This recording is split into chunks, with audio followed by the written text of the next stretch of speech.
नमस्कार दोस्तों, जेबी study point के यूट्यूब चैनल में आपका बहुत बहुत हार्दिक स्वागत और अभिनंदन करता हूं। दोस्तों, वीडियो हमारी शुरू हो गई है। ठीक है, जो भी हैं हमारे ग्रुप में सभी का स्वागत है।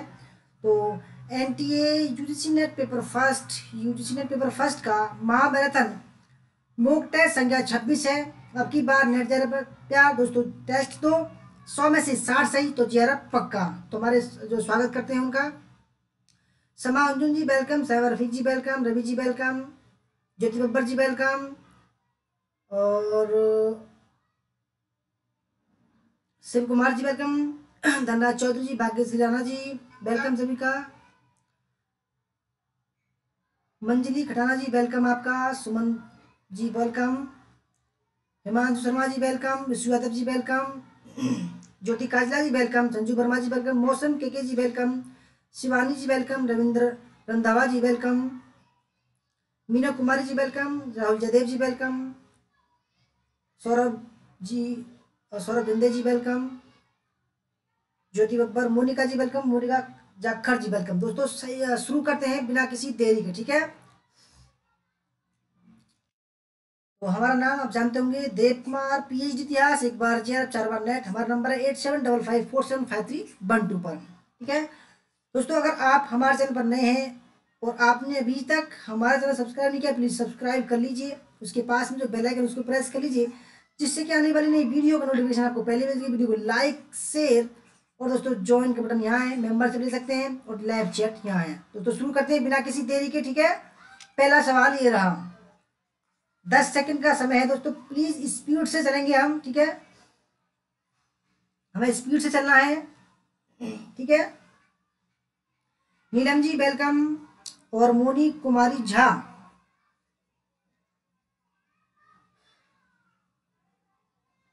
शोभा कुमारी जी वेलकम।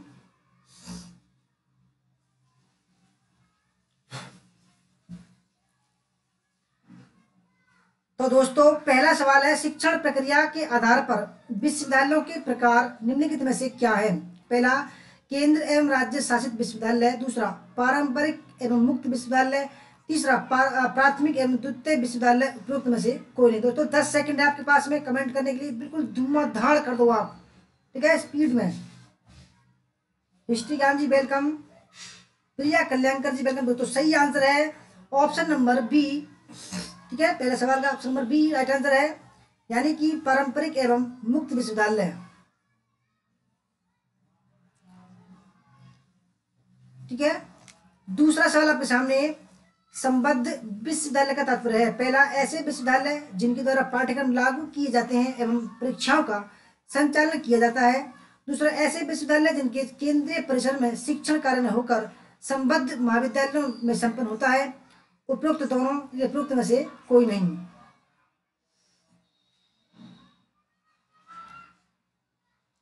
दोस्तों बस आपको स्पीड से चलना है। ठीक है, हम भी स्पीड से चलेंगे।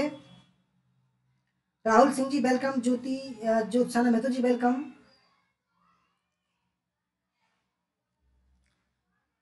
दोस्तों दूसरे सवाल का सही आंसर है ऑप्शन नंबर सी, उपरोक्त दोनों। तीसरा सवाल आपके सामने, एकात्म शिक्षण महाविद्यालय निम्नलिखित में से किसे कहा जाता है?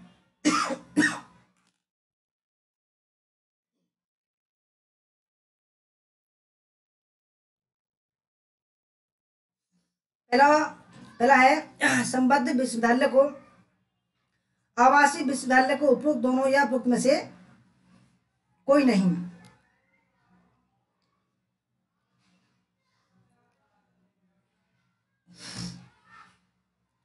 तो दोस्तों तीसरे सवाल का सही आंसर है आवासीय विश्वविद्यालय को। चौथा सवाल आपके सामने, राष्ट्रीय ओपन स्कूल की स्थापना कब की गई? 1989, 1990, 1992। उपरोक्त में से कोई नहीं। RP Maurya ji welcome, ma'am आपका भी वेलकम, जो जयंती सरकार जी वेलकम,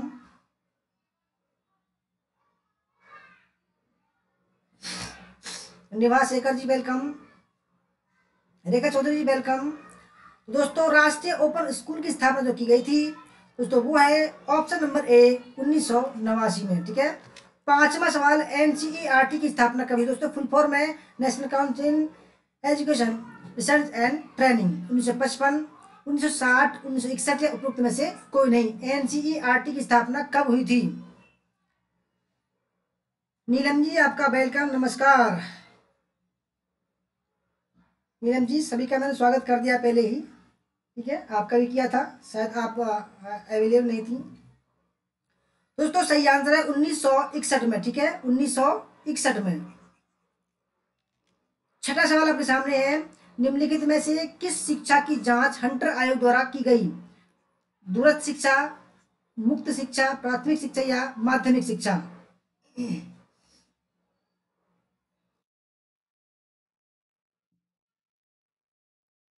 है दोस्तों, हंटर आयोग जो जिसने जांच की थी वो थी प्राथमिक शिक्षा की, तो छठे का सी।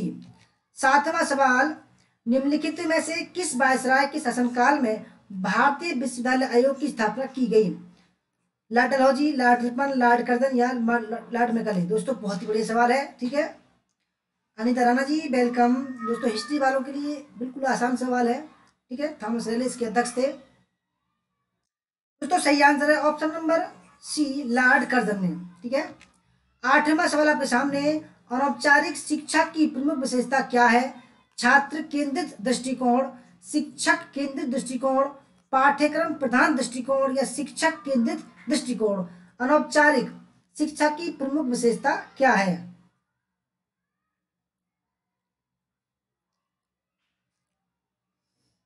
दोस्तों सही आंसर है छात्र केंद्रित दृष्टिकोण। नौवां सवाल आपके सामने, शिक्षा के औपचारिक साधन क्या होते हैं? प्रत्यक्ष एवं सुनिश्चित, अप्रत्यक्ष एवं पारंपरिक, निरर्थक एवं उद्देश्य विहीन, उपरोक्त में से कोई नहीं। संजय कुमार जी वेलकम, नमस्ते।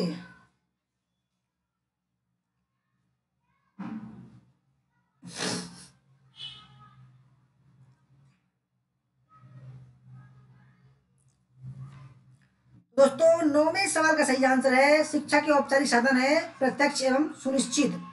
10वां सवाल है दोस्तों, स्पीड ज्यादा तो नहीं है, बता देना अगर स्पीड ज्यादा हो तो, ठीक है। कोठारी कमीशन का गठन कब किया गया? 1964, 1965, 1970 या 1975 में? अमन जी वेलकम, अफरोज जी वेलकम, ठीक है। दोस्तों सही आंसर है 10वीं का ऑप्शन नंबर फर्स्ट, 1964 में, ठीक है। 11वां सवाल, वर्तमान में कौन शिक्षा का सशक्त माध्यम है? कंप्यूटर, संचार, पत्राचार या टेक्नोलॉजी? कोई नहीं, ठीक है। वर्तमान में कौन शिक्षा का सशक्त माध्यम है? तो 11वें सवाल का सही आंसर है संचार, ठीक है। 12वां सवाल, निम्नलिखित में से किस राज्य में सर्वाधिक विश्वविद्यालय है? छत्तीसगढ़, बिहार, गुजरात, इनमें से कोई नहीं।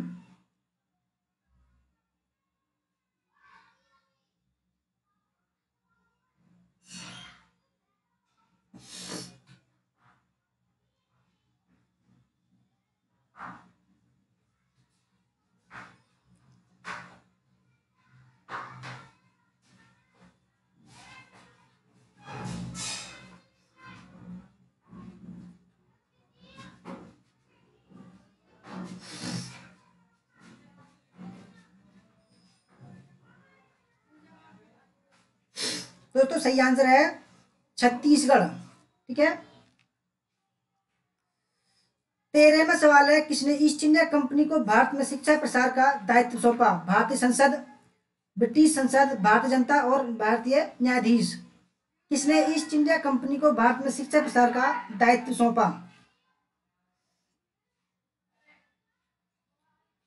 दोस्तों सही आंसर 13वें का ब्रिटिश संसद, ठीक है। 14वां सवाल, निम्नलिखित में से कौन सी नीति प्राथमिक शिक्षा के लोकव्यापीकरण के लिए अपनाई गई?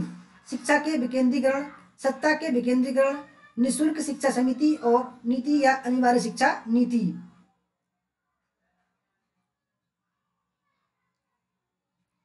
निम्नलिखित में से कौन सी नीति प्राथमिक शिक्षा के लोक व्यापीकरण के लिए अपनाई गई? दोस्तों वैसे तो आप 12वीं में डी लगा रहे हैं, वो इनमें से छांटना था। अगर वैसे 12वीं अगर ये होता कि कौन सा ठीक नहीं है, दोस्तों वैसे उत्तर प्रदेश में सबसे ज्यादा है, ठीक है।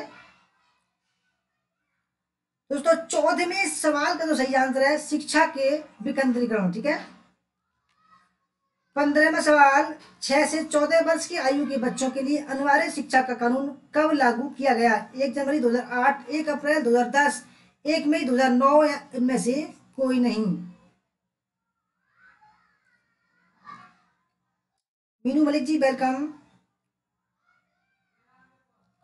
तो दोस्तों सही आंसर है 15वें का ऑप्शन नंबर बी, 1 अप्रैल 2010 में।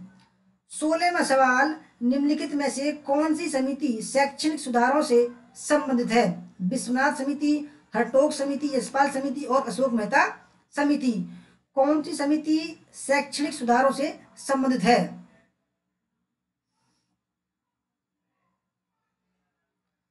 तो दोस्तों सही है ऑप्शन नंबर सी, यशपाल समिति।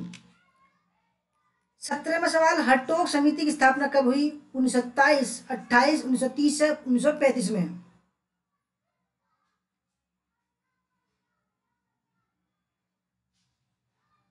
हरटोक समिति की स्थापना कब हुई?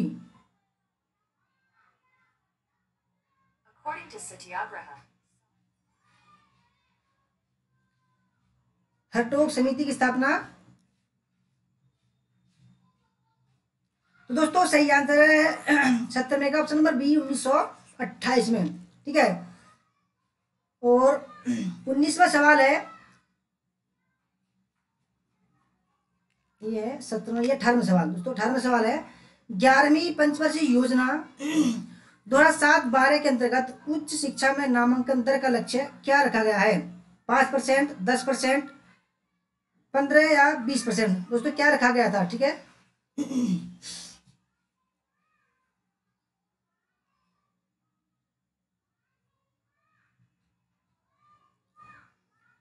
तो दोस्तों 18वें सवाल का सही आंसर है ऑप्शन नंबर सी, 15% था।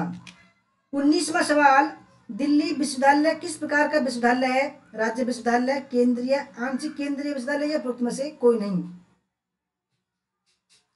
दिल्ली यूनिवर्सिटी दोस्तों कैसा विश्वविद्यालय है? दोस्तों सही आंसर है सेंट्रल यूनिवर्सिटी या केंद्रीय विश्वविद्यालय। ठीक है। 20वां सवाल आपके सामने, आवासीय विश्वविद्यालय को क्या कहा जाता है? एकात्मक शिक्षण महाविद्यालय, प्राथमिक शिक्षण महाविद्यालय, औपचारिक शिक्षण महाविद्यालय या उपरोक्त में से कोई नहीं? दोस्तों बिल्कुल भी अपने आप को समय मत दो।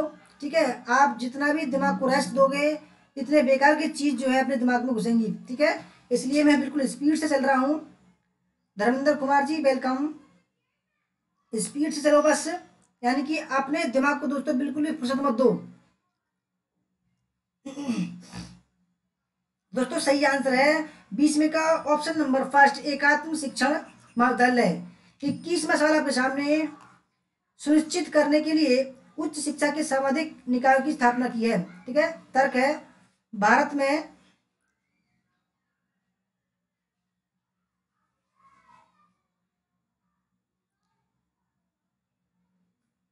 तो थोड़ा सा ये कट गया है मेरे ख्याल से स्लाइड बनाने में। 1 मिनट में बता रहा हूँ इसका फुल फॉर्म क्या है। तो इसकी फुल फॉर्म है भारत सरकार की शिक्षा की गुणवत्ता। ठीक है। भारत सरकार के शिक्षा की गुणवत्ता सुनिश्चित करने के लिए उच्च शिक्षा के संवैधानिक निकाय की स्थापना की है, क्योंकि भारत में कुछ शैक्षणिक संस्थान ऐसे हैं जो गुणवत्तापूर्ण शिक्षा प्रदान नहीं करते हैं।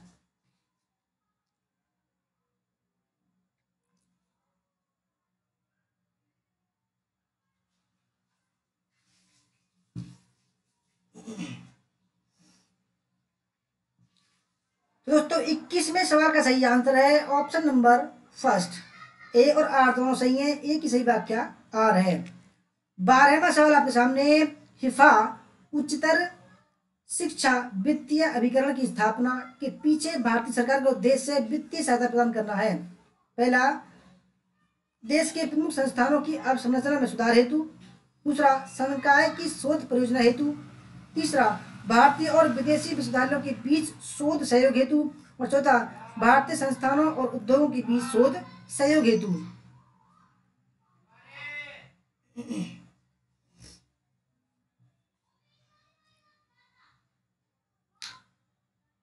दोस्तों सही आंसर है 22वें का ऑप्शन नंबर फर्स्ट, देश के प्रमुख संस्थानों की अवसंरचना में सुधार हेतु।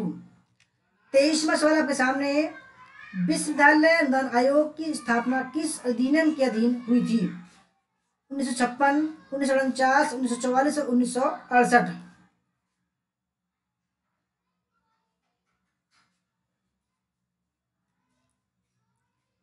यूजीसी की स्थापना दोस्तों किस अधिनियम के अधीन हुई थी? तो दोस्तों सही आंसर है 1956 के। ठीक है दोस्तों, वैसे तो ये 1953 में स्थापित हुआ था। ठीक है, 1953 में, परंतु दोस्तों ये जो संसद के अधिनियम जो स्थापित हुआ था वो 1956 में हुआ था। ठीक है, इस बात को ध्यान से समझना। 24वां सवाल, निम्नलिखित में से कौन सा भारत में परंपरागत शिक्षा का एक आवश्यक घटक है? पुस्तकों से सीखना, शिक्षक से सीखना, चिंतन से सीखना या उपरोक्त में से अनुदेशात्मक सामग्री के माध्यम से सीखना।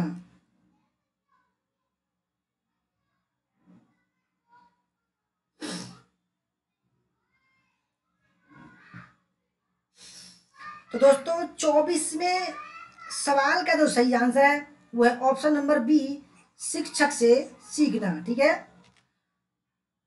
25वां सवाल है, शिक्षा के क्षेत्र में निम्नलिखित में से किस संस्थान की स्थापना भारत सरकार के मानव संसाधन विकास मंत्रालय द्वारा की गई है?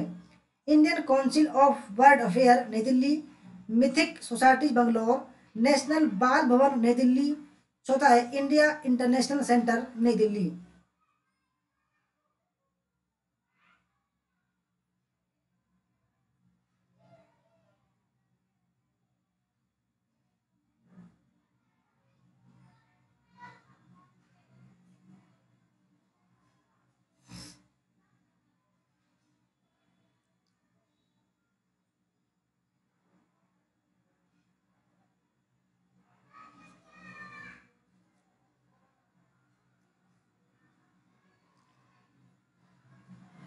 तो दोस्तों 25वें सवाल का सही आंसर है नेशनल बाल भवन नई दिल्ली। ठीक है, 26वां सवाल आपके सामने, मानव संसाधन विकास मंत्रालय में निम्नलिखित निकाय सम्मिलित है? पहला प्राथमिक शिक्षा एवं साक्षरता विभाग, दूसरा माध्यमिक एवं उच्च माध्यमिक शिक्षा विभाग, तीसरा महिला एवं शिशु विकास विभाग, चौथा ऊपर लिखित सभी।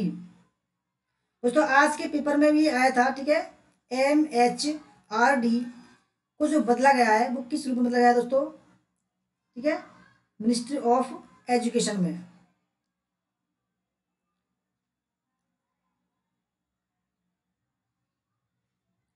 MHRD।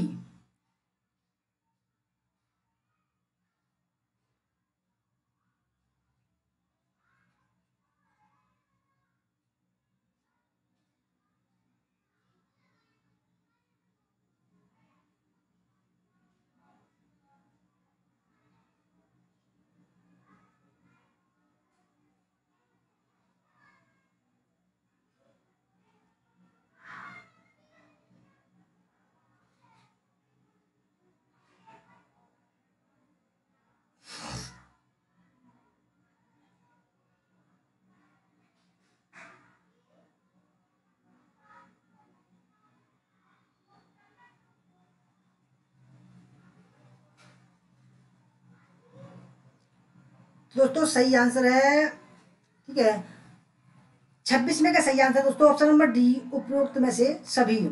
27वां सवाल आपके सामने, उच्च शिक्षा में स्वायत्तता का निहितार्थ है? प्रशासन, नीति निर्माण, वित्त और पाठ्यचर्या विकसित करना।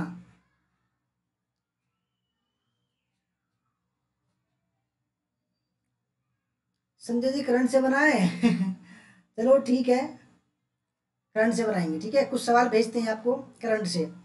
उच्च शिक्षा में स्वायत्तता का निहितार्थ है? तो दोस्तों 27वें सवाल का सही आंसर है नीति निर्धारण। 28वां सवाल आपके सामने, कोठारी आयोग प्रतिवेदन का शीर्षक था? शिक्षा एवं राष्ट्रीय विकास, learning to be adventure, diversification of education, चौथा है लोकतंत्र में शिक्षा एवं समाजीकरण।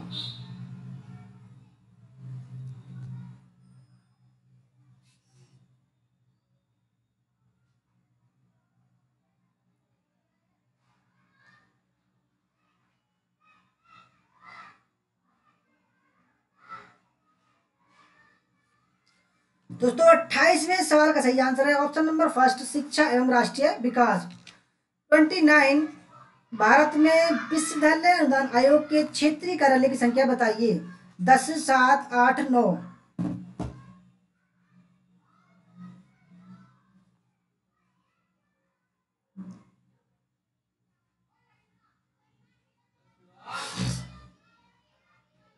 दोस्तों सही आंसर है 29वें का ऑप्शन नंबर बी 7, पहले 6 थे। ठीक है। 30वां सवाल, भारतीय उच्च अध्ययन संस्थान कहाँ है? धर्मशाला, शिमला, सोलन या चंडीगढ़? IISc, ठीक है, IISc।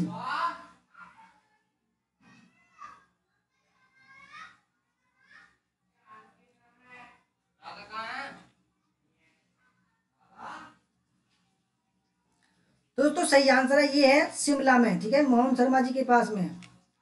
31, भारत में अधिकतर विश्वविद्यालय पहला शिक्षण तथा शोध कार्य करते हैं, दूसरा महाविद्यालयों को संबद्ध करते हैं, तीसरा शिक्षण शोध करते हैं तथा परीक्षा कराते हैं, चौथा केवल शोध को प्रोत्साहन देते हैं।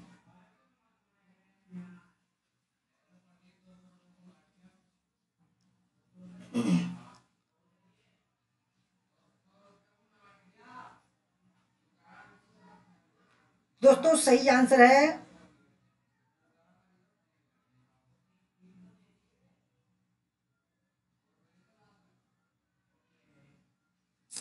थर्टी का सही आंसर ऑप्शन नंबर सी, शिक्षण शोध करते हैं तथा परीक्षा कराते हैं। 32, निम्नलिखित में से कौन सा संगठन शैक्षणिक योजना में क्षमता निर्माण कार्यक्रम से संबंध रखता है? NCERT, UGC, NAAC यानी कि नेक, ठीक है, और NUEPA न्यूपा, ठीक है। निम्नलिखित में से कौन सा संगठन शैक्षणिक योजना में क्षमता निर्माण कार्यक्रम से संबंध रखता है? दोस्तों बढ़िया सवाल है, ये आ सकता है सवाल, ठीक है। दोस्तों सही आंसर है ऑप्शन नंबर डी, न्यूपा, ठीक है, नई दिल्ली में है ये। 33वां सवाल आपके सामने, दक्षिणी south Asia university, the south Asia university निम्नलिखित में से किस शहर में अवस्थित है? ढाका, नई दिल्ली, काठमांडू, कोलंबो?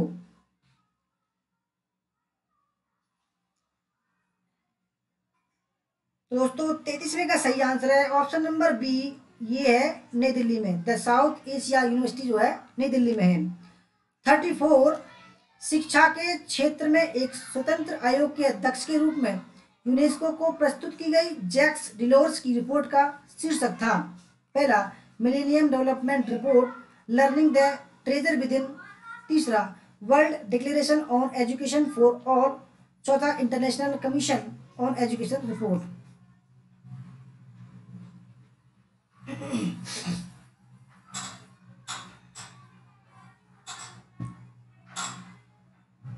रोहित जायसवाल जी वेलकम। दोस्तों सही आंसर है ऑप्शन नंबर बी, ठीक है, 34वें का B, learning the treasure within. 35, doctor DS Kothari की अध्यक्षता में शिक्षा आयोग की स्थापना किस वर्ष हुई थी? 1952, 55, 60 या 64? DS कोठारी।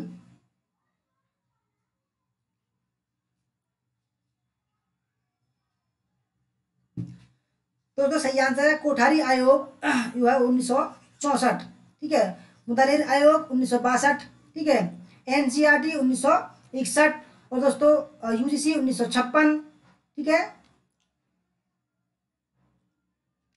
36वां सवाल आपके सामने, भारत सरकार ने सार्वजनिक क्षेत्र में किन्हें सर्वोत्कृष्ट संस्थान का दर्जा दिया है? IIT दिल्ली, IIT बॉम्बे, जवाहरलाल नेहरू विश्वविद्यालय दिल्ली, हैदराबाद विश्वविद्यालय, पांडिचेरी विश्वविद्यालय और भारतीय विज्ञान संस्थान? भारत सरकार ने सार्वजनिक क्षेत्र में किन्हें सर्वोत्कृष्ट संस्थान का दर्जा दिया है?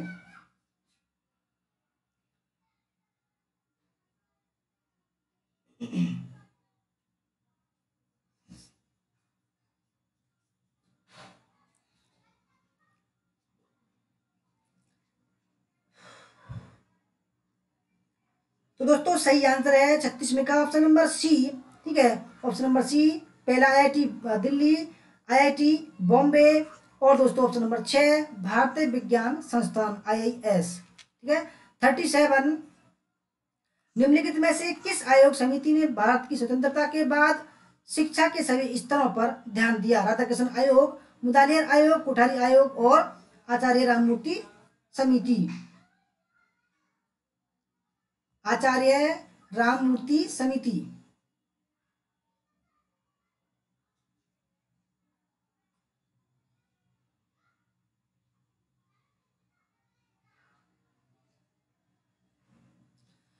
दोस्तों राधाकृष्ण आयोग 1948, ठीक है, मुदालियर 1952, कुठारी 1964, और दोस्तों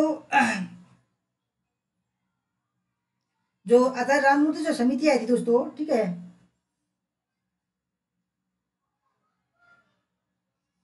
1986। ठीक है।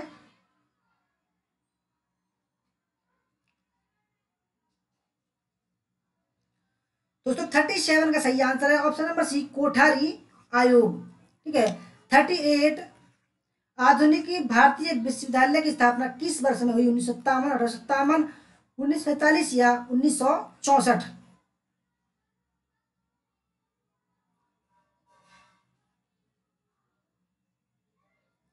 दोस्तों हमारे बैच में देख लो 85 सदस्य हैं, और जो पता ना कब पढ़ेंगे वो, उनकी सोच क्या हिसाब की है पता नहीं पड़ रहा है भाई।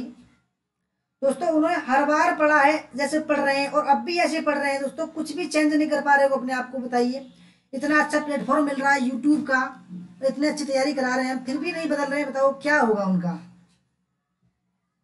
तो 38 का जो सही आंसर वो है ऑप्शन नंबर बी, 1857। 39 कौन से भारतीय शिक्षा आयोग ने सबसे पहले प्रतिभा पलायन की समस्या पर ध्यान दिया? भारतीय शिक्षा आयोग, विश्वविद्यालय शिक्षा आयोग, कलकत्ता विश्वविद्यालय आयोग, सार्जेंट आयोग। दोस्तों जरूरी नहीं है कि दोस्तों के आप जो है थ्योरी पढ़ो इस टाइम, और जो है यूट्यूब वगैरह जो इतने महत्वपूर्ण सवाल लाते हैं उनको मत देखिए। दोस्तों दुनिया देखती है, और दुनिया देखो अन अकेडमी पर है और कुछ कोचिंग करा रहे हैं ऑनलाइन दोस्तों, उनसे पढ़कर, लेकिन पढ़कर निकल रहे हैं। और दोस्तों जो घर बैठे बैठे कुछ नहीं देख रहे हैं, कुछ नहीं कर रहे हैं दोस्तों, उनसे बढ़िया काम करके दिखा रहे हैं वो। तो उनकी सोच सोच की बात है दोस्तों ये। ठीक है। 39 का सही आंसर है भारतीय शिक्षा आयोग। ठीक है। 40वां सवाल है, शिक्षा के वृत्तीकरण का उद्देश्य कौन सा है? पहला, छात्रों को ज्ञान के साथ व्यवसाय के लिए तैयार करना। दूसरा, उदार शिक्षा को व्यावसायिक शिक्षा में बदलना। तीसरा, सामान्य शिक्षा के बजाय व्यावसायिक शिक्षा पर ज्यादा जोर देना। और चौथा, उदार शिक्षा को व्यवसायोन्मुखी बनाना। दोस्तों मैं बता रहा हूँ कि अगर 6 महीने पढ़कर एक बार एग्जाम दोगे दोस्तों 100% भूलोगे आप। ठीक है। और दोस्तों अगर आप 6 महीना में लगातार पेपर दोगे दोस्तों, मैं बता रहा हूँ कि आपका जो दिमाग है ना दोस्तों उसको कैप्चर कर लेगा। और 6 महीना पढ़ोगे और एक बार टेस्ट दोगे दोस्तों, दिमाग से दोस्तों उतर जाता है। ठीक है। तो आपने दिमाग को पुख्ता करने के लिए ये यूट्यूब जैसा जो है प्लेटफॉर्म इसको करना चाहिए। ठीक है।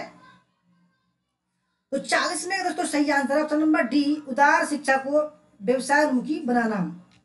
41 28 दिसंबर 1953 को विश्वविद्यालय अनुदान आयोग यूजीसी का औपचारिक उद्घाटन निम्नलिखित में किसके द्वारा किया गया? दोस्तों ये देखो, औपचारिक उद्घाटन हुआ था 1953 में, 28 दिसंबर 1953 को। और दोस्तों ये संसद के बाद में जो अधिनियम बना था 1956 का, तभी स्थापित किया गया था, परमानेंट किया गया था। ठीक है दोस्तों, बिल्कुल क्लियर हो गया। अनौपचारिक उद्घाटन हुआ था 28 दिसंबर 1953 को यूजीसी का। ठीक है। और 1956 में इसको संसद द्वारा पारित किया गया था। ठीक है। तो पहला, श्रीमती इंदिरा गांधी, श्री मौलाना अबुल कलाम आजाद, डॉक्टर एस राधाकृष्णन, चौथा है डॉक्टर राजेंद्र प्रसाद। 41 सवाल है। ठीक है।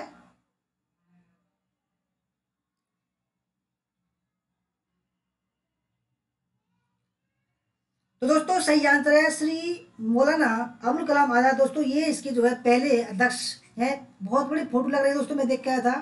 ठीक है। बहुत बड़ी फोटो लग रही है इनकी। ठीक है। 42 निम्नलिखित में से भारत में प्राच्य अधिगम संस्थानों का चयन कीजिए। Asiatic society, Madras Sanskrit college, Tezpur विश्वविद्यालय और मिथिक सोसाइटी। भारत में प्राच्य अधिगम संस्थानों का चयन कीजिए। दोस्तों जो भी हमारी वीडियो को नहीं देख रहे हमारे बैच के, उनसे बोला जाता है अपनी सोच को चेंज कर लो यार, अब भी टाइम है, मान जाओ। नहीं वरना दोस्तों अपने दिमाग के सामने वो लोग समझ ही नहीं रहे हैं, इतना मेहनत करवा रहे हैं दोस्तों, फिर भी नहीं समझ रहे। मैं कह रहा हूँ मान जाओ मान जाओ मान जाओ दोस्तों, बहुत इंपॉर्टेंट समय है। अपनी दिमाग को पुख्ता कर लो, जो जानकारी आपने कलेक्ट की दोस्तों उसको पुख्ता कर लो, स्ट्रॉन्ग कर लो, वीडियो देख लो, मान जाओ। ठीक है दोस्तों, वो नहीं देख पा रहे हैं, नहीं देख पा रहे हैं, अदरवाइज क्या होगा दोस्तों, अब पढ़ रहे हैं, कोई काम आ गया, रीसेट हो गया सारा सिस्टम। ठीक है, क्योंकि उन्होंने एग्जाम नहीं दिया। दिक्कत यही है दोस्तों, मुझे पता है यही दिक्कत है। ठीक है, तो 42 में सवाल सही आंसर है दोस्तों ऑप्शन नंबर ए, बी और डी। ठीक है, 43 है, निम्नलिखित से उस कालावधि को चुनिए जिसमें भारत उच्च शिक्षा का केंद्र बना। गुप्त काल, बुद्ध काल, मुगल काल या ब्रिटिश काल।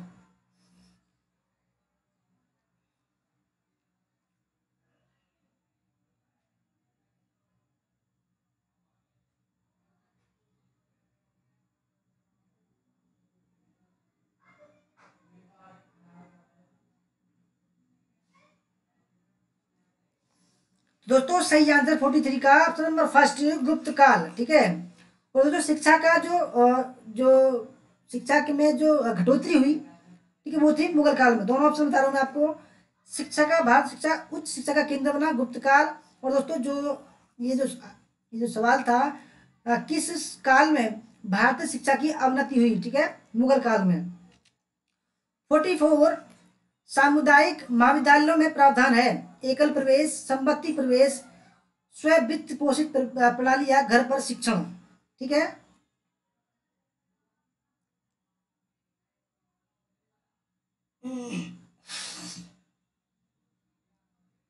सामुदायिक महाविद्यालयों में प्रावधान है दोस्तों, सही आंसर है क्या है, समवर्ती प्रवेश। ठीक है, 45, वैदिक शिक्षा पद्धति में शिक्षा का माध्यम था संस्कृत, पाली, हिंदी, उर्दू।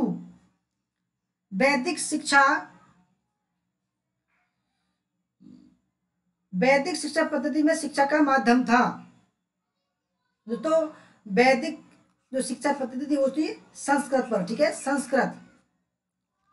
46, व्यापार और सेवा पर सामान्य समझौते। गेट्स के अनुसार उच्च शिक्षा में एक सामग्री होनी चाहिए, घरेलू सार्वजनिक क्षेत्र, घरेलू निजी क्षेत्र, गैर व्यापार क्षेत्र, वैश्विक बाजार स्थान।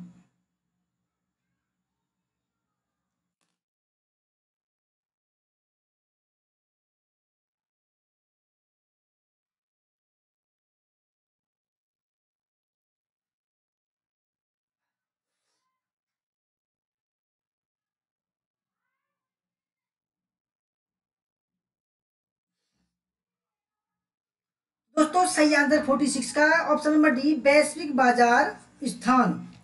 47, निम्नांकित में से कौन सा अनुक्रम महाविद्यालय स्तर के शिक्षण कार्यक्रमों हेतु परिणाम आधारित पाठ्यक्रम को प्रदर्शित करता है। पहला, विषय वस्तु, शिक्षण अधिगम, अधिगम परिणाम या मूल्यांकन।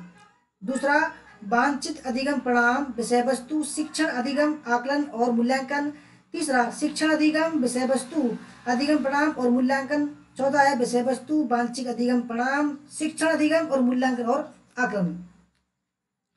दोस्तों जो वीडियो नहीं देखते ना उसके लिए मैं बता रहा हूँ, मैं शिक्षण विधियां नहीं पढ़ी उन्होंने अभी ढंग से। दोस्तों आप जो देख रहे हैं ना ये वीडियो हमारी, ये पता है ये जो है दोस्तों श्रव्य दृश्य सामग्री का रूप है। और दोस्तों शिक्षण में कहा गया है शिक्षण का सबसे बेस्ट रूप है शिक्षण और श्रव्य और दृश्य सामग्री। क्योंकि दोस्तों आप सुन भी रहे हो, देख भी रहे हो, पढ़ भी रहे हो, तीन तरीके से आपको माइंड पर फोकस पड़ रहा है। तो दोस्तों ये आपको परमानेंट याद हो जाएगा। ठीक है, और जब आप बुक पढ़ते हो दोस्तों वहां पर होता है केवल दृश्य, ओनली दृश्य। ठीक है, इसलिए दोस्तों मार खाते हैं लोग बाग। दोस्तों 47 का जो सही आंसर है वो है ऑप्शन नंबर बी, वांछित अधिगम, परिणाम, विषय वस्तु, शिक्षण अधिगम, आकलन और मूल्यांकन। 48, इंस्पायर स्कॉलरशिप का किस एजेंसी से वित्त पोषण होता है? पहला, भारतीय समाज विज्ञान और अनुसंधान परिषद, ICSSR, ठीक है। दूसरा है विश्वविद्यालय अनुदान आयोग, UGC। तीसरा, विज्ञान और प्रौद्योगिकी विभाग, DST। चौथा, राष्ट्रीय शैक्षणिक अनुसंधान और शिक्षण प्रशिक्षण परिषद, NCERT।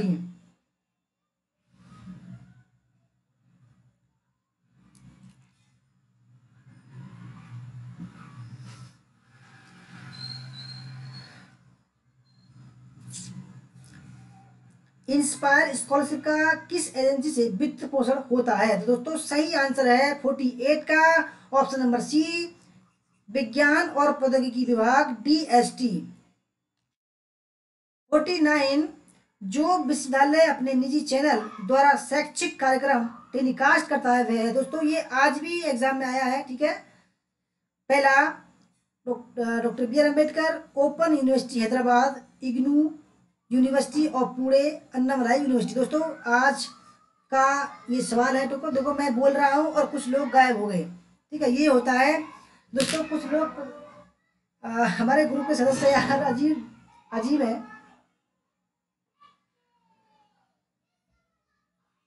उनको बोलता हूँ कि ये सही है दोस्तों, वो जो वीडियो देखना छोड़ देते हैं।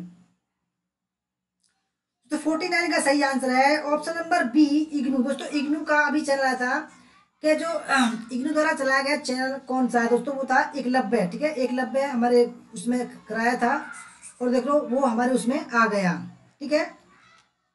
50वां सवाल, कॉलम ए को कॉलम बी से जोड़ना है। विद्या, ठीक है, व्यवसायिक, अकादमिक, तकनीक और कौशल आधारित। कॉलम बी में पाठ्यक्रमों का नाम इंजीनियरिंग, स्थापत्य। दूसरा, बढ़ईगिरी और सिलाई। तीसरा, औषधि विधि। चौथा, कला वाणिज्य।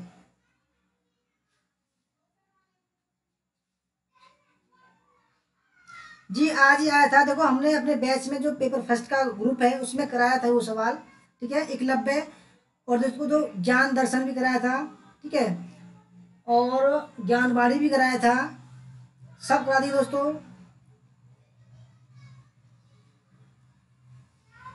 तो 50वें सवाल दोस्तों, बढ़िया सवाल है। 50वें सवाल का जो सही आंसर है वो है ऑप्शन नंबर डी, ठीक है, यानी कि व्यवसायिक।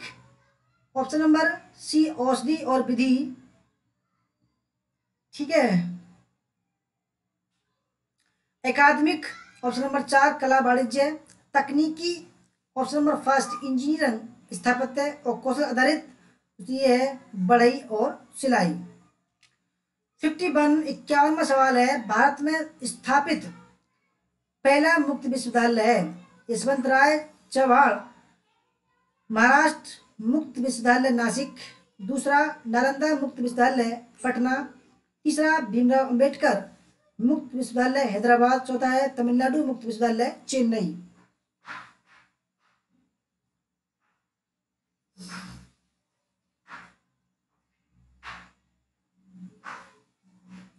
भारत में स्थापित पहला मुक्त विश्वविद्यालय दोस्तों, जैसे अब मैं बोल रहा हूं आप देख भी रहेंगे, ठीक है। तो ये दोस्तों आपके दिमाग में बिल्कुल सेट हो जाएगा कौन सा है।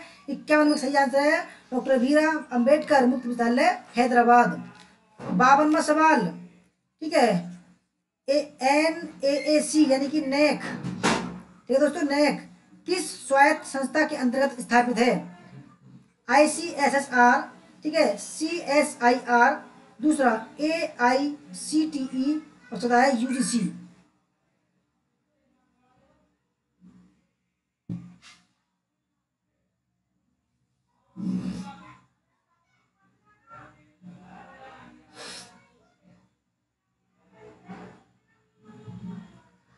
तो दोस्तों सही आंसर है ऑप्शन नंबर डी, UGC, ठीक है। UGC के तहत जो है नेक का स्थापित हुआ था, नेक, ठीक है। 43 है, CIET निम्नलिखित में से किसका सूचक है? Centre for integrated education and technology. दूसरा, central institute of engineering and technology. तीसरा, central institute for education technology. चौथा सेंटर फॉर इंटीग्रेटेड एविएशन तकनीक। पूनम देवी जी वेलकम।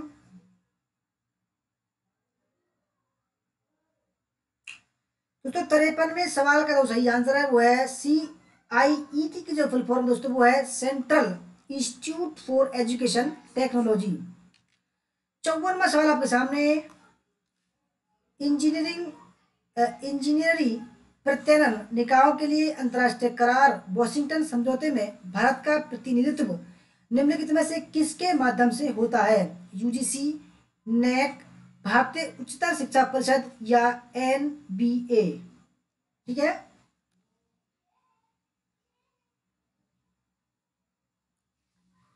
NBA।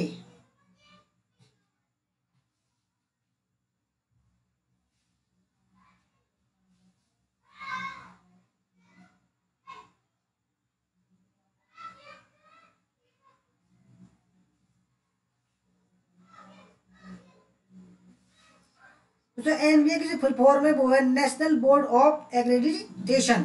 ठीक है दोस्तों, 54वें का जो सही आंसर वो है ऑप्शन नंबर डी, NBA। ठीक है, नेशनल बोर्ड ऑफ एक्रेडिटेशन।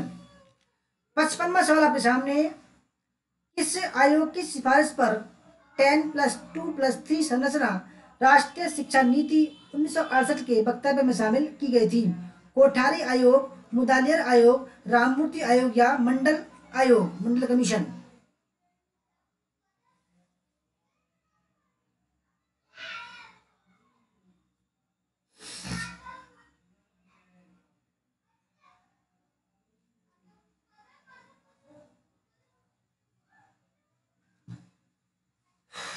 दोस्तों 55वें सवाल का जो सही आंसर वो है ऑप्शन नंबर फर्स्ट। ठीक है, क्योंकि दोस्तों 1964 में जो है कोठारी आयोग स्थापित हुआ था दोस्तों, उसकी सिफारिश पर। ठीक है, 1968 में एक नीति बनी थी जिसमें 10+2+3 संरचना राष्ट्रीय शिक्षा नीति 1968 के वक्तव्य में शामिल की गई थी। ठीक है, 56वां सवाल आपके सामने, निम्नांकित में से कौन सा विश्वविद्यालय द्वय पद्धति का नहीं है? पहला दिल्ली विश्वविद्यालय, बंगलौर विश्वविद्यालय, मद्रास विश्वविद्यालय, इंदिरा गांधी राष्ट्रीय मुक्त विश्वविद्यालय।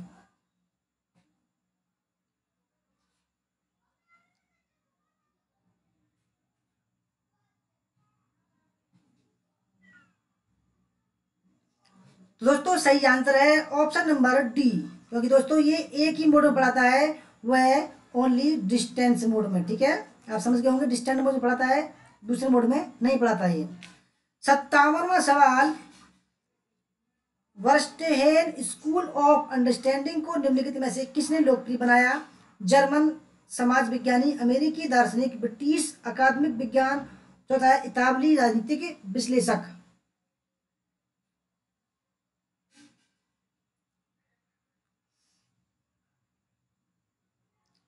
वर्स्टेहेन स्कूल ऑफ अंडरस्टैंडिंग को निम्नलिखित में से किसने लोकप्रिय बनाया? दोस्तों सही आंसर 57 का ऑप्शन नंबर फर्स्ट, जर्मन समाज विज्ञानी ने।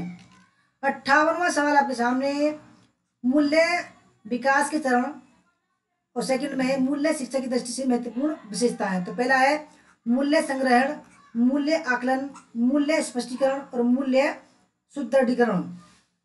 पहला है अनुकरण हेतु अवसर प्रदान करना, दूसरा मूल्यों के एकीकरण के माध्यम से चरित्रीकरण, तीसरा आंतरिक मूल्यांकन हेतु संकेत प्रदान करना, चौथा अन्य मूल्यों के प्रति अभिमुखीकरण, पांचवा परिचर्चा तथा बहस।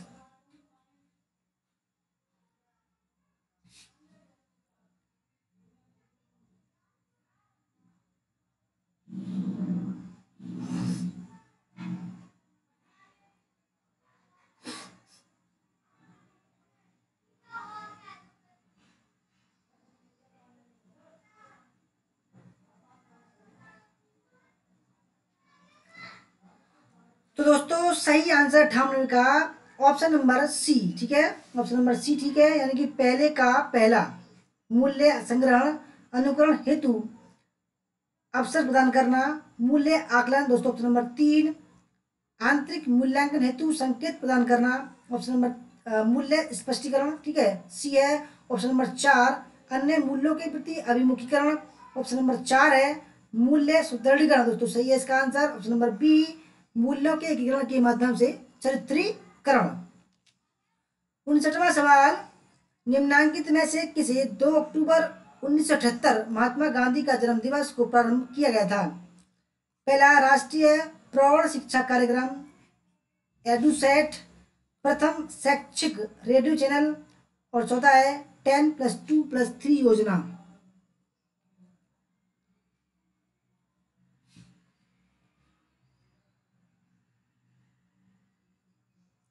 निम्नांकित में से किसे 2 अक्टूबर 1978 को प्रारंभ किया गया था?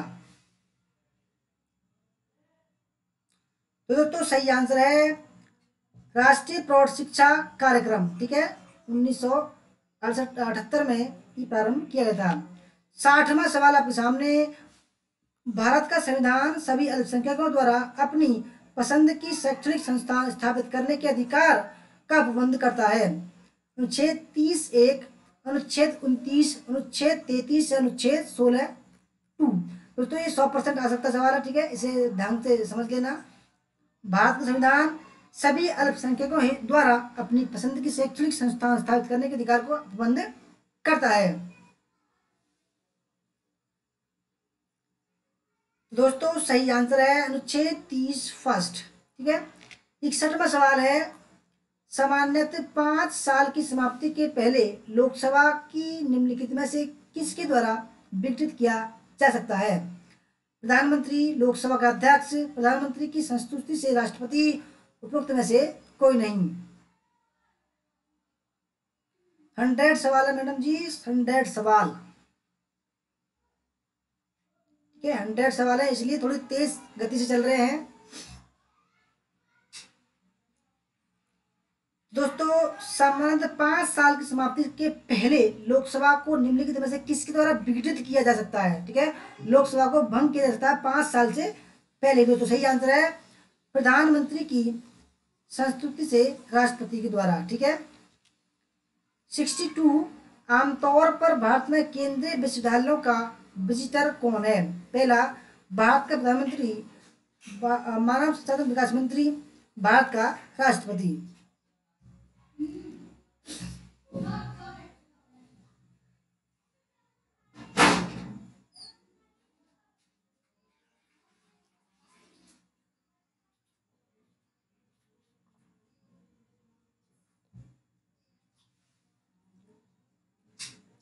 तो दोस्तों सही आंसर है 62 का भारत का राष्ट्रपति, ठीक है।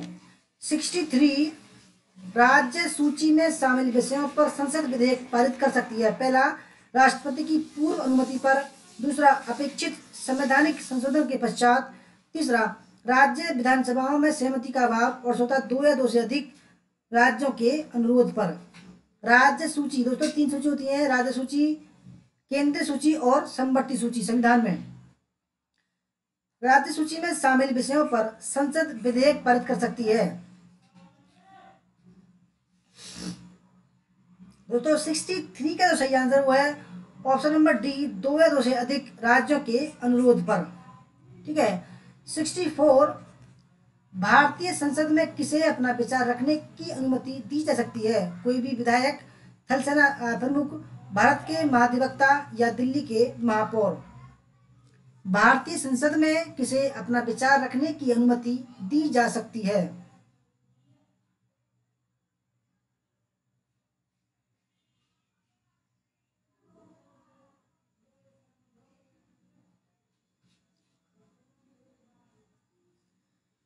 तो दोस्तों 64वें का सब सही आंसर वो है ऑप्शन नंबर, भारत के महाधिवक्ता, सॉलिसिटर जनरल ऑफ इंडिया। परंतु दोस्तों ये जो है संसद में वोट नहीं कर सकते, ठीक है, मत नहीं डाल सकते। 65, निम्नलिखित में से भारतीय संविधान का कौन सा एक अनुच्छेद अल्पसंख्यकों को अपनी रुचि की शिक्षण संस्थाओं को स्थापित एवं संचालित करने के अधिकार को संरक्षण प्रदान करता है? अनुच्छेद 19, अनुच्छेद 29, अनुच्छेद 30 या ऑप्शन नंबर 4, अनुच्छेद 31।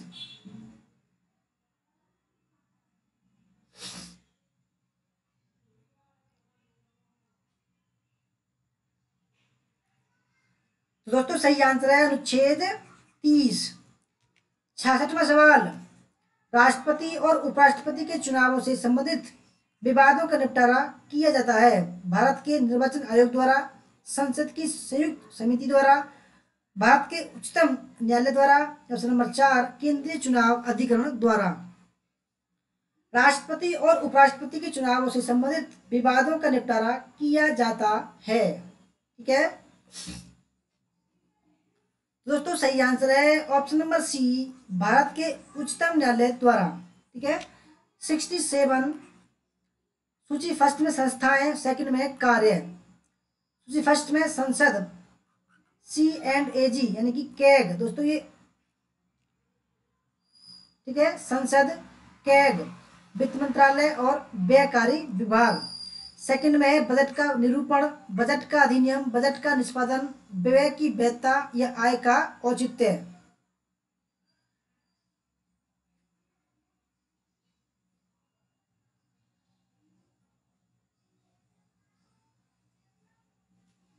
दोस्तों मजा आ रहा है ना तेज स्पीड में दिमाग को एक्टिव कर लो, बिल्कुल एक्टिव।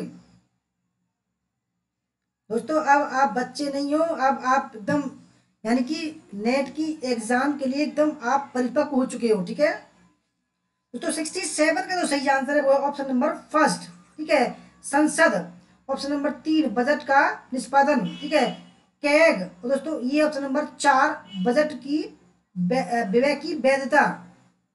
ठीक है वित्त मंत्रालय। ऑप्शन नंबर बी, बजट का अधिनियम और व्यवकारी विभाग। ऑप्शन नंबर फर्स्ट, बजट का निरूपण। ठीक है 68, सरकार ने संसद के नियम द्वारा विश्वविद्यालय अनुदान आयोग की स्थापना किस वर्ष में की है।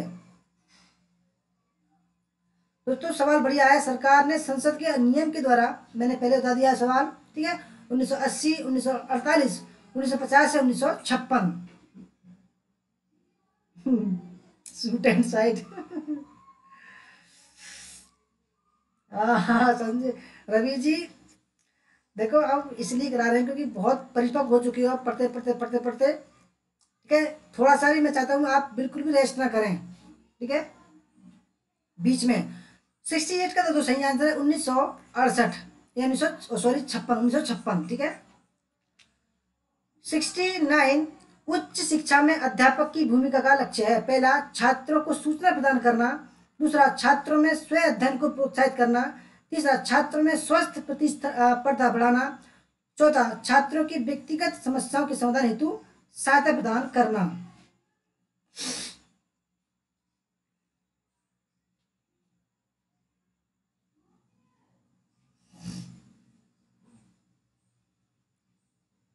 राहुल जयदेव जी आप गलत क्यों कर रहे हो। ये जो है अनौपचारिक स्थापना हुई थी 1953 में। ठीक है परंतु संसद के द्वारा जो पारित हुआ था वो 1956 में हुई थी। दोस्तों उच्च शिक्षा में अध्यापक की जो भूमिका लक्ष्य है दोस्तों 69 का सही आंसर है छात्रों में स्वयं अध्ययन को प्रोत्साहित करना। ठीक है 70वां सवाल, सूचना देने और प्राप्त करने का अधिकार की गारंटी भारत के संविधान की धारा में दी गई है। 19(2)(a), 19(16), 19(2) या 19(1) फर्स्ट।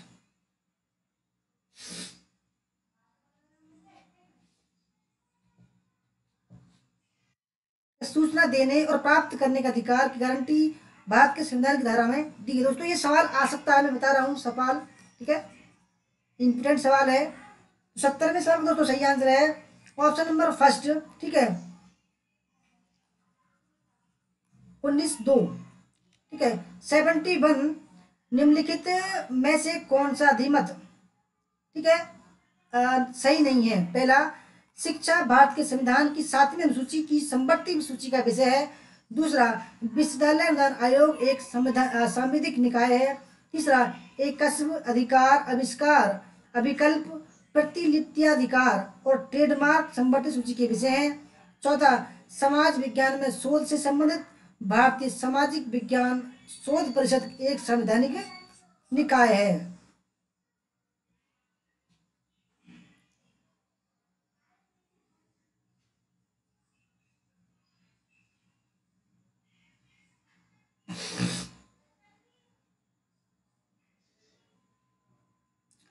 तो दोस्तों 71 का जो सही आंसर है दोस्तों, इसमें दो जो है गलत है।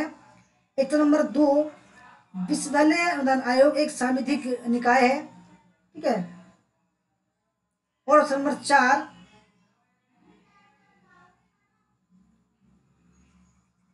ठीक है, समाज विज्ञान में शोध से संबंधित भारतीय सामाजिक विज्ञान शोध परिषद एक संवैधानिक सांविधिक निकाय है। दोस्तों ये क्या संवैधानिक निकाय है, ठीक है। 72, संविधान का कौन सा अनुच्छेद नागा परंपराओं और सामाजिक प्रथाओं को संसद के किसी भी अधिनियम से रक्षोपाय प्रदान करता है? पहला अनुच्छेद 371 ए, अनुच्छेद 371 बी, तीसरा अनुच्छेद 371 सी और चौथा अनुच्छेद 263। नागा परंपराओं और सामाजिक प्रथाओं को संसद के किसी भी अधिनियम में रक्षोपाय प्रदान करता है।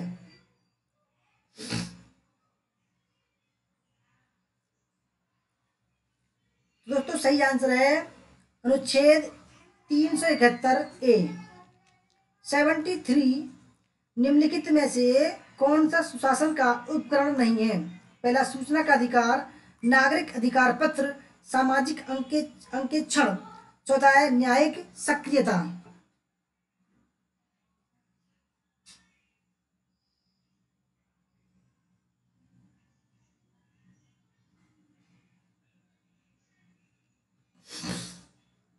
कौन सा सुशासन का उपकरण नहीं है दोस्तों? 73 में का सही आंसर है न्यायिक सक्रियता। 74, भारत के संविधान के किस भाग का प्रशासकों का की आचरण संहिता माना जाता है? ठीक है, भाग फर्स्ट, भाग सेकंड, भाग थर्ड या भाग 4? भारत के संविधान के किस भाग को प्रशासकों की आचरण आचरण संहिता माना जाता है?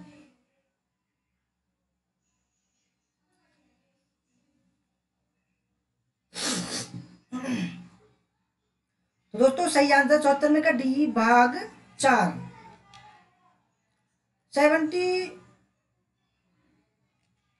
75 तो 75 है ये। भारत के संविधान के अनुच्छेद 120 के अनुसार संसद की कार्यवाही का संचालन होता है केवल अंग्रेजी में, केवल हिंदी में, हिंदी में अंग्रेजी दोनों में, या ऑप्शन नंबर 4, संविधान के 8वें परिशिष्ट में सम्मिलित सभी भाषाओं में?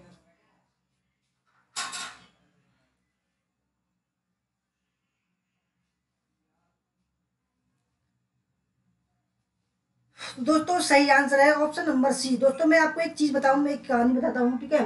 दोस्तों कभी कभी आप देखते होंगे कार्टून जो आते हैं, ठीक है, हमारे जो घर में जो बच्चे हैं, भतीजे हैं, वो दोस्तों कार्टून देखते हैं। एक बार मैं देख रहा था दोस्तों कि बच्चों कार्टून क्यों देखते हैं, क्या मिलता है? तो दोस्तों मैं देख रहा था एक चाइनीज एक कार्टून आ रहा था दोस्तों। एक गुरु था, एक शिष्य था। गुरु ने एक तलवार बनाई, दोस्तों ध्यान से समझना, गुरु ने बनाई एक तलवार। तलवार में एक शक्ति थी दोस्तों, ठीक है। अगर कोई आदमी, ठीक है, नेगेटिव सोचेगा तो दोस्तों वो काम नहीं करेगी, ठीक है।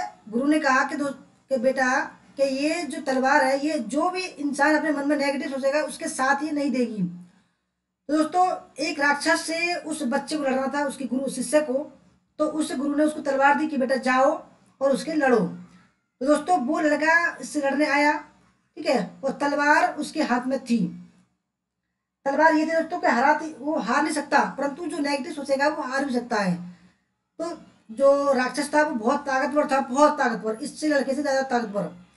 पर तो दोस्तों ये सोच रहा था कि मैं इतना ये बड़ा विशाल है, बहुत ही खतरनाक है, मैं कैसे जीतूंगा। दोस्तों वैसे सोच रहा था, परंतु और ये हारने लगा। तो गुरुजी बोले उनके दोस्तों, बेटा कि तू नेगेटिव सोच रहा है, नेगेटिव मत सोच और मैदान में डटा रहे, और ये जो लड़ाई है जीत जाएगा। दोस्तों मैं इसलिए बोल रहा हूँ आपको कि आप दोस्तों मैदान में डटे रहो, चाहे मैं कितनी स्पीड में बोल रहा हूँ, ठीक है। मैदान में डटे रहो, नेट से डरो मत, बिल्कुल भी नेगेटिव बिल्कुल मत लाओ, डटे रहो दोस्तों, तलवार लेकर डटे रहो, ठीक है। और दोस्तों फिर देखना, जितनी पॉजिटिव थिंकिंग आप में होगी दोस्तों, नेट जर कुछ नहीं है आपके सामने। तो दोस्तों यही मैं बता रहा हूँ, मैं ये मैदान में डटे रहो, ये दोस्तों मेरा उसूल है, मैदान में डटता हूँ मैं, ठीक है, पॉजिटिव थिंकिंग के साथ में। और दोस्तों जो मेहनत करते हैं अच्छे अंक दोस्तों अवश्य मिलते हैं उनको। तो 75 का जो सही आंसर है दोस्तों वो है ऑप्शन नंबर सी, हिंदी और अंग्रेजी में। 76, निम्न में से कौन सा एक कथन सत्य नहीं है? पहला, भारत में संसद सर्वोपरि है। दूसरा, भारत के सर्वोच्च न्यायालय को न्यायिक जांच का अधिकार है। तीसरा, केंद्र तथा राज्यों में शक्तियों का बंटवारा है। और चौथा, राष्ट्रपति को सलाह देने के लिए मंत्री परिषद है।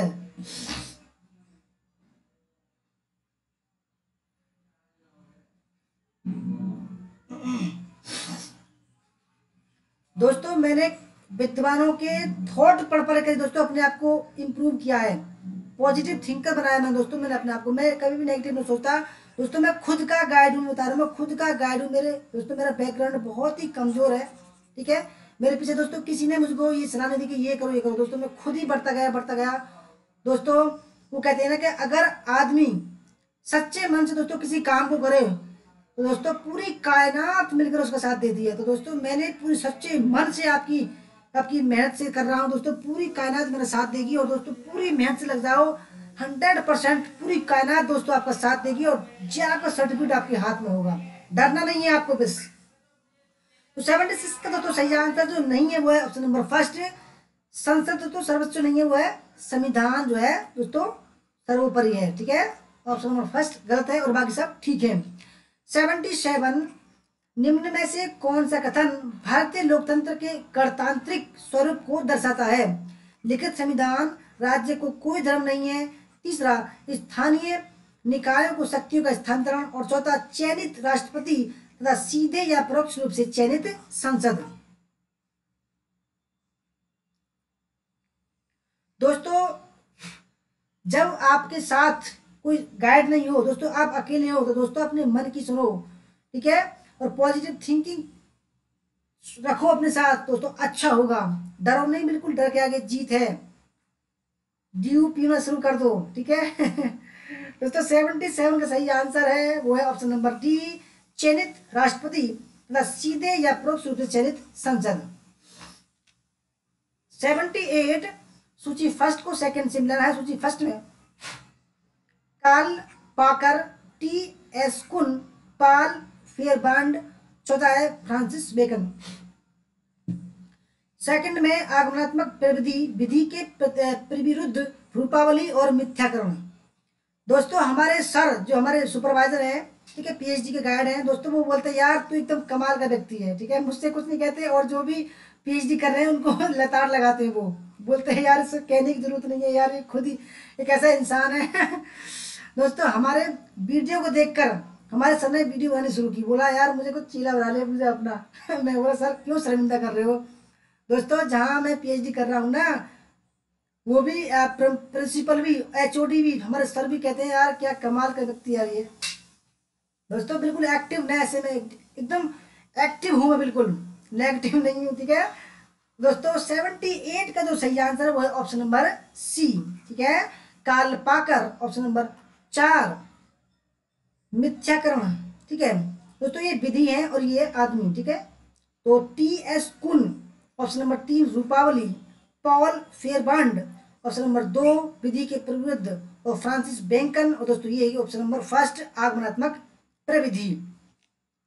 79 ऐसे संस्थान जो मानित विश्वविद्यालय के दर्जे के लिए आवेदन करना चाहता हो को न्यूनतम कितने वर्षों से अस्तित्व में होना चाहिए? 5 वर्ष, 10 वर्ष, 20 वर्ष और 25 वर्ष।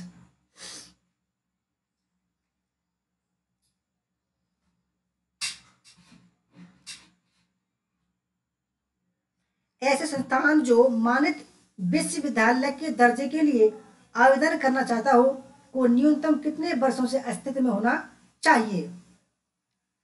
दोस्तों सही आंसर इसका ऑप्शन नंबर बी, सी सॉरी, ठीक है दोस्तों, 20 वर्ष तब उसको दोस्तों डिग्री का, ठीक है, यानी कि कोई कॉलेज अगर लगातार 20 वर्ष तक रहता है, ठीक है, और दोस्तों वो आवेदन करता है कि भाई हमने 20 वर्ष हो गए हैं, हमको यूनिवर्सिटी बना दो, तो 20 वर्ष उसका एलिजिबिलिटी है, ठीक है। 80वां सवाल, अध्यापक शिक्षक पाठ्यक्रमों में योग को शामिल करने का निम्नलिखित में से कौन सा आधार है? पहला राष्ट्रीय शिक्षा नीति 1968, दूसरा राष्ट्रीय शिक्षा नीति 1986, तीसरा, भारत में अध्यापक शिक्षण की भविष्य दृष्टि, गुणवत्ता और विनियामक परिप्रेक्ष्य 2012। चौथा है राष्ट्रीय शिक्षा नीति 2019 का प्रारूप।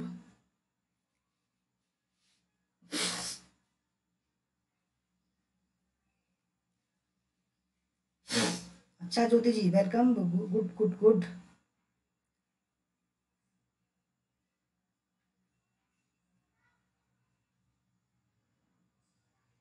78 में डाउट है? ओके मैडम जी, बिल्कुल बिल्कुल। तो दोस्तों 80 में सवाल का सही आंसर है ऑप्शन नंबर बी। ठीक है, योग को शामिल किया गया था राष्ट्रीय शिक्षा नीति 1986 में।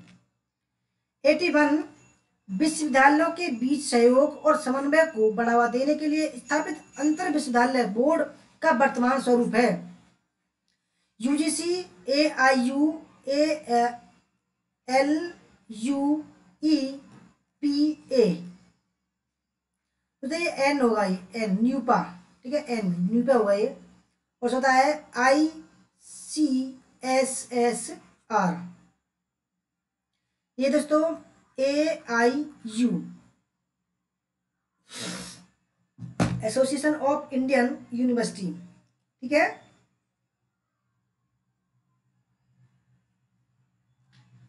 तो दोस्तों सही आंसर है इसका ऑप्शन नंबर बी, AIU। 82 है, इस संविधान संशोधन द्वारा एक ही व्यक्ति को एक या एक से अधिक राज्यों का राज्यपाल या संघ राज्य क्षेत्रों का उपराज्यपाल नियुक्त किया जा सकता है। पहला, पांचवा संविधान संशोधन 1955। दूसरा, छठा संविधान संशोधन अधिनियम 1956। तीसरा, चौथा संविधान संशोधन अधिनियम 1955। और चौथा है सातवां संविधान संशोधन अधिनियम 1956।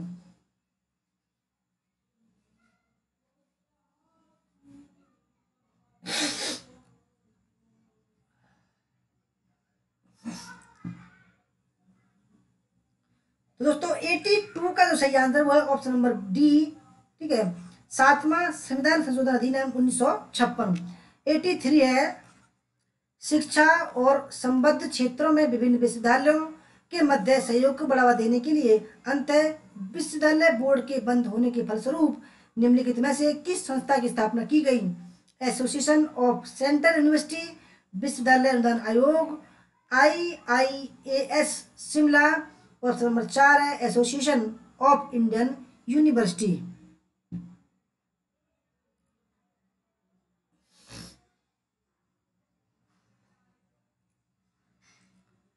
तो दोस्तों 83 का सही आंसर है option number D, association of Indian university. ठीक है, 84, भारत में उच्च शिक्षा में निम्नलिखित में से किस अनुशासन में नामांकन प्रतिशत सर्वाधिक है? कला, विज्ञान, वाणिज्य या प्रौद्योगिकी एवं इंजीनियरिंग।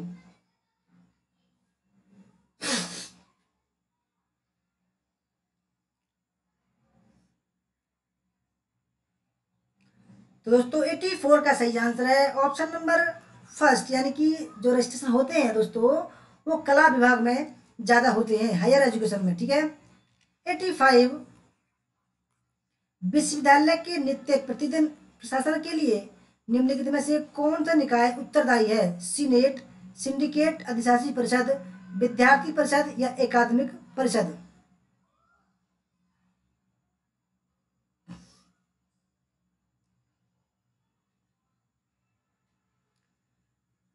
दोस्तों नित्य प्रतिदिन प्रशासन के लिए जो है सिंडिकेट या अधिशासी परिषद जो है ये निकाय जिम्मेदार होता है। 86, जिन विश्वविद्यालय में शिक्षा प्रदान करने के लिए केंद्रीय परिषद होता है उन्हें कहा जाता है केंद्रीय विश्वविद्यालय, डीम्ड विश्वविद्यालय, आवासीय विश्वविद्यालय या ओपन यूनिवर्सिटी।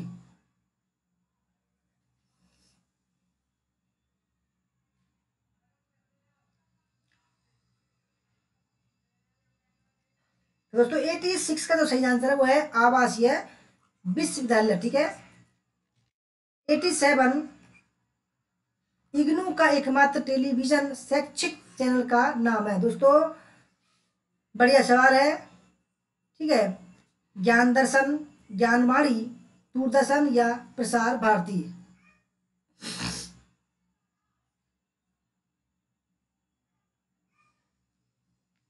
इग्नू का एकमात्र टेलीविजन शैक्षिक चैनल का नाम है।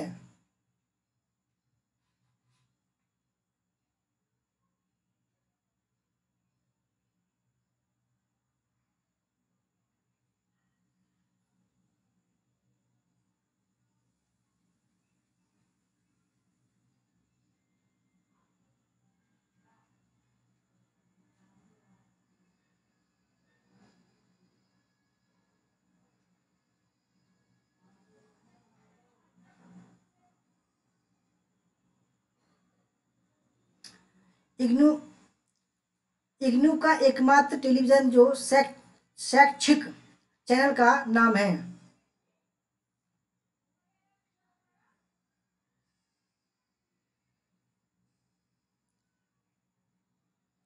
तो दोस्तों सही आंसर इसका ऑप्शन नंबर फर्स्ट, ज्ञान दर्शन। ठीक है। 88, निम्नलिखित कथनों में से कौन सा कथन केंद्रीय विश्वविद्यालय के संबंध में सही है? पहला, केंद्रीय विश्वविद्यालय की स्थापना संसद के अधिनियम से होती है। दूसरा, भारत के राष्ट्रपति केंद्रीय विश्वविद्यालय के विजिटर होते हैं। तीसरा, राष्ट्रपति विश्वविद्यालय की कार्यकारिणी समिति अथवा प्रबंधक बोर्ड के कुछ सदस्यों को मनोनीत कर सकते हैं। और चौथा, राष्ट्रपति कभी कभार कार्यकारिणी समिति या कोर्ट की बैठकों की अध्यक्षता करते हैं।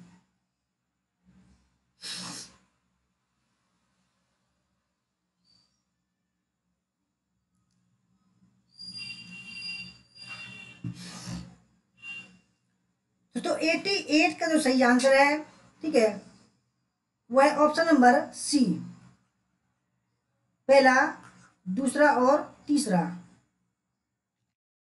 89, भारत में परीक्षा प्रणाली की समस्याओं पर विशेष बल निम्नलिखित रिपोर्टों में से किस एक रिपोर्ट का भाग है? पहला, कलकत्ता विश्वविद्यालय आयोग की रिपोर्ट। दूसरा, विश्वविद्यालय शिक्षा आयोग की रिपोर्ट। तीसरा, हरटॉन्ग कमेटी समिति रिपोर्ट। चौथा, यूजीसी की विश्वविद्यालय शिक्षा का स्तर संबंधी रिपोर्ट 1965।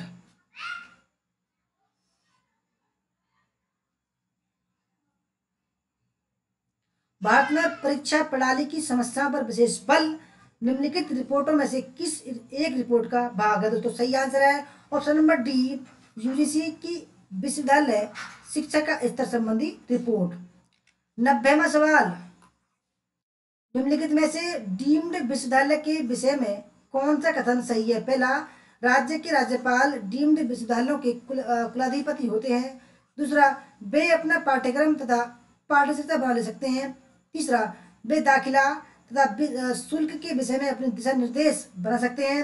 और चौथा, वे उपाधि प्रदान कर सकते हैं। डीम्ड विश्वविद्यालय के विषय में कौन सा सही है?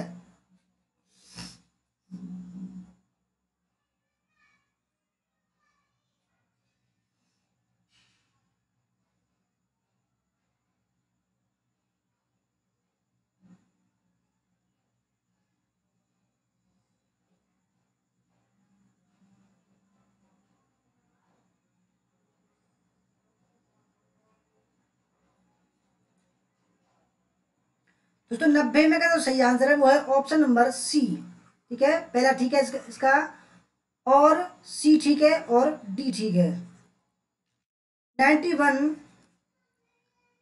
किसी विश्वविद्यालय में निम्नलिखित में से किस निकाय या इकाई को सांविधिक कार्य करना होता है? पहला, पाठ्य समिति, वित्त समिति, प्रबंधन समिति या शोध उपाधि समिति।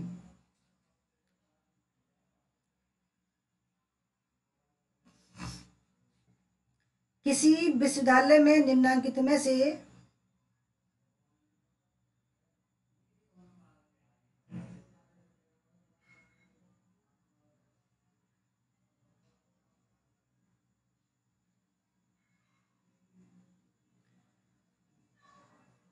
दोस्तों 91 का सही आंसर ऑप्शन नंबर सी, प्रबंधन बोर्ड। 92, हमारी विश्वविद्यालय प्रणाली के माध्यम से पीएचडी कार्यक्रम के अनुसरण के लिए अब कौन सा एक अनिवार्य प्रावधान बन गया है? पहला, पीएचडी के लिए पंजीकरण। दूसरा, विविध पाठ्य कार्य या कोर्स वर्क। ठीक है। तीसरा है 3 वर्ष तक अनिवार्य उपस्थिति। चौथा है विश्वविद्यालय से बाहर के पर्यवेक्षक से मार्गदर्शन।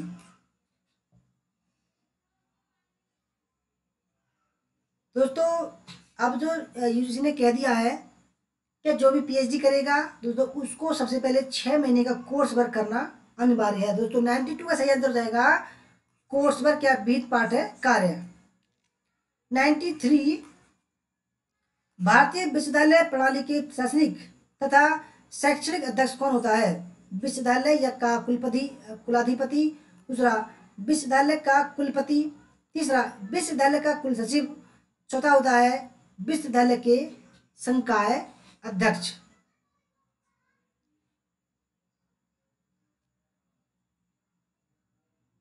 सुबोध जी आपका वेलकम, राजू कुमार जी वेलकम। दोस्तों भारतीय विश्वविद्यालय प्रणाली के प्रशासनिक तथा शैक्षणिक अध्यक्ष कौन होता है? दोस्तों सही आंसर है ऑप्शन नंबर बी, ठीक है, विश्वविद्यालय का कुलपति, वाइस चांसलर ऑफ यूनिवर्सिटी। 94 55% अंकों वाला एक स्नातकोत्तर उत्तीर्ण छात्र पीएचडी उपाधि प्राप्त करने के लिए शोध करना चाहता है। इसके लिए औपचारिक आवश्यकताएं क्या होंगी? पहला, किसी विश्वविद्यालय की नामांकन परीक्षा में बैठना, दूसरा एक कोचिंग संस्थान में जाना, तीसरा एक विशेषज्ञ शिक्षक से सलाह लेना, चौथा नामांकन के लिए आवेदन प्रस्तुत करना, पांचवा शोध के लिए प्रस्ताव प्रस्तुत करना, छठा एक सहपाठी समूह के साथ शोध प्रस्ताव पर चर्चा करना, सातवां शोध के विषय पर विशेषज्ञों की राय लेना, आठवां विश्वविद्यालय के संगत निकाय द्वारा प्रस्ताव को अनुमोदित करना और नौवां अनिवार्य पाठ्यक्रम कार्य में भाग लेना।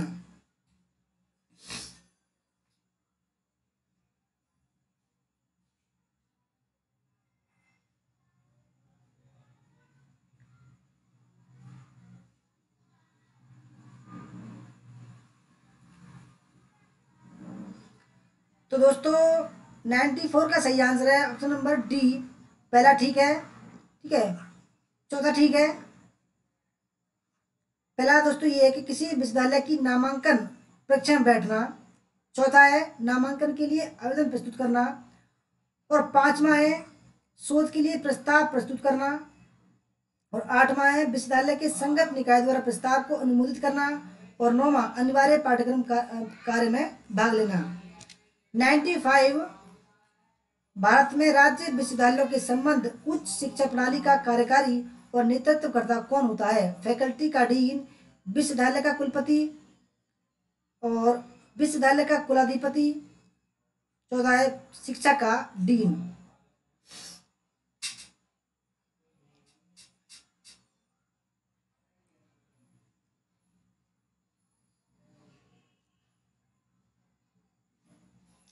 दोस्तों भारत में राज्य विश्वविद्यालयों के संबंध उच्च शिक्षा प्रणाली का कार्यकारी और नेतृत्वकर्ता कौन होता है? दोस्तों सही आंसर है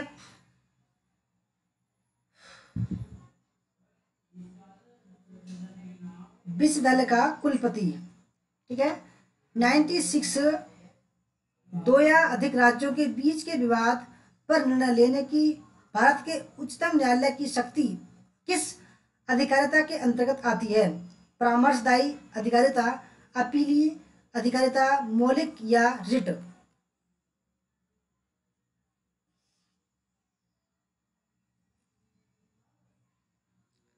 यानी कि दोस्तों ये सवाल ये बोल रहा है कि अगर दो राज्यों में कोई विवाद हो जाए, ठीक है, तो भारत का जो सुप्रीम कोर्ट है या उच्च न्यायालय है, उच्चतम न्यायालय, दोस्तों वो क्या करेगा? दोस्तों वो करेगा मौलिक अधिकारिता देगा, ठीक है।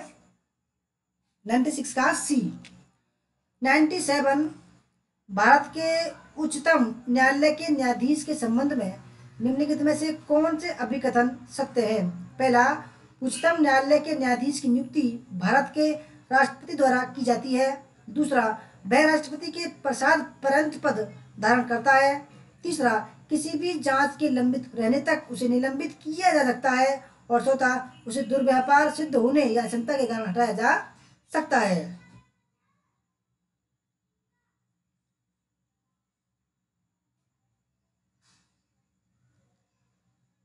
तो दोस्तों 97 का बहुत ही बढ़िया सवाल है, ये आ सकता है सवाल। तो 97 का तो सही आंसर है वो ऑप्शन नंबर डी। तो डी ठीक है। पहला, उच्चतम न्यायालय के न्यायाधीश की नियुक्ति भारत के राष्ट्रपति द्वारा की जाती है। ऑप्शन नंबर 4, उसे दुर्व्यापार सिद्ध होने या क्षमता के कारण हटाया जा सकता है। 98, प्रभावी और स्थायी शिक्षा ग्रहण के लिए शिक्षा ग्रहणकर्ता के पास होना चाहिए। पहला, केवल शिक्षा प्राप्त करने की योग्यता। दूसरा, केवल उत्प्रेरक का अपेक्षित स्तर। तीसरा, केवल शिक्षा ग्रहण के अवसर। और चौथा, योग्यता और प्रेरणा का वांछित स्तर।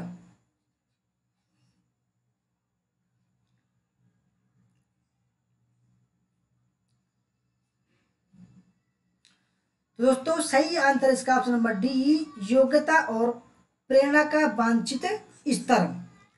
99, भारत में उच्चतर शिक्षा के क्षेत्र में वर्तमान में क्या चुनौतियां हैं? विस्तार, साम्यता, निधियां, परीक्षा सुधार, उत्कृष्टता, प्रवेश परीक्षाएं।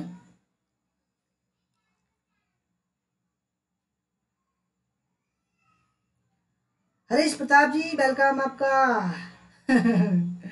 अब आए हो भाई।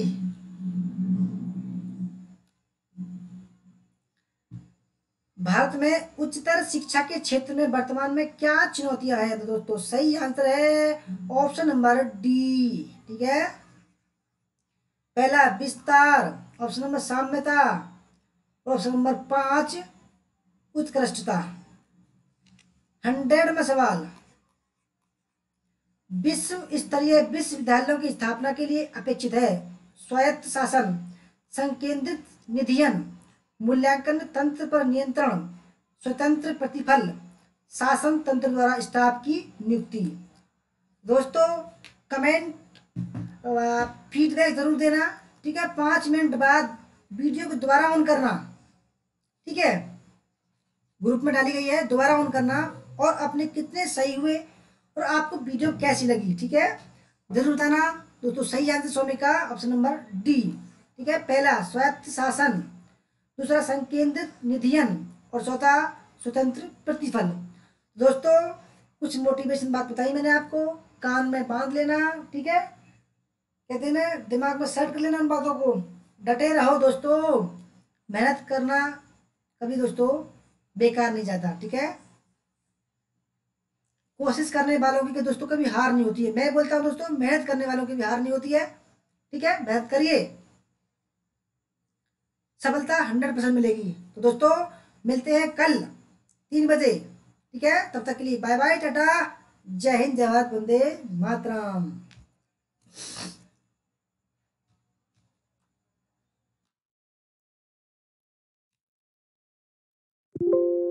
फीडबैक जरूर देना, वीडियो को लाइक कर दो भाई। ठीक है। अच्छी लगी होगी आपको जरूर।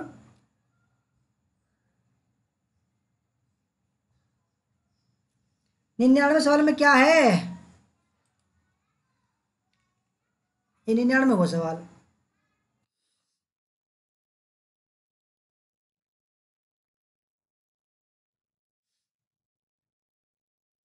ओह, 99 सवाल बोल रहा है कि भारत में उच्चतर शिक्षा के क्षेत्र में वर्तमान में क्या चुनौतियां हैं? तो विस्तार, ठीक है, और साम्यता और उत्कृष्टता, ये जो है आप सबको जानता होगा। प्रवेश परीक्षा तो होती हैं ही, परीक्षा में सुधार जो है वो होता रहता है। ठीक है। और निधियाँ, उसमें निधियाँ भी बहुत हैं, इसलिए दोस्तों ये ऑप्शन नंबर डी ठीक हो जाएगा। तो दोस्तों धन्यवाद, जय हिंद, जय भारत, वंदे मातरम।